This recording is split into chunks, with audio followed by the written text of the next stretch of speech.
So guys, এর আগের একটা ভিডিওতে আমি বলেছিলাম যে আমার একটা ফ্লিপকার্ট থেকে পার্সেল আসার কথা। তো আমার পার্সেলটা চলে এসেছে।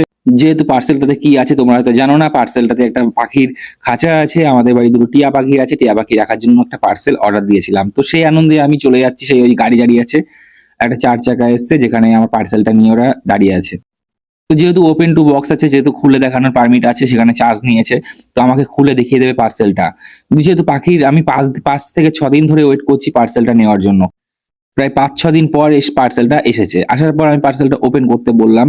ওপেন করে এই যে আমাকে দেখালো, ডাইরেক্টলি আমি যে দেখতে পেলাম, এই যে প্লেটটা রয়েছে ফাইবারের প্লাস্টিকের যে প্লেটটা দেখো ভালো করে।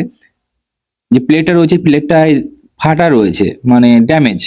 এই ফাটা রয়েছে, এর জন্য যেহেতু পার্সেলটা আমাকে ক্যানসেল করতে বলছে, যেহেতু আমি ক্যানসেল করতে পারবো না, তো ওরা নিজেরাই ক্যানসেল করে দিল পার্সেলটা। কিন্তু আমি ৫-৬ দিন ধরে ওয়েট করলাম, সেখানে এত আশা করেছিলাম যে পার্সেলটা আসবে, সেখানে মনটা খারাপ হয়ে গেল খুবই। তার থেকে মন খারাপ হচ্ছে আমার ভাগ্নির।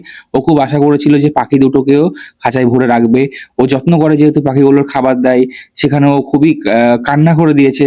তো যাই হোক, খারাপ লাগছে আমারও যে এতদিন ওয়েট করলাম অনলাইনে জিনিসটা অর্ডার করে, এতদিন পর আসলো, তারপর এরকম ড্যামেজ। যাই হোক, আমি ওকে বলেছি তোকে আমি অন্য জায়গা থেকে এনে দেবো, কি অনলাইনে আর বুক করবো না।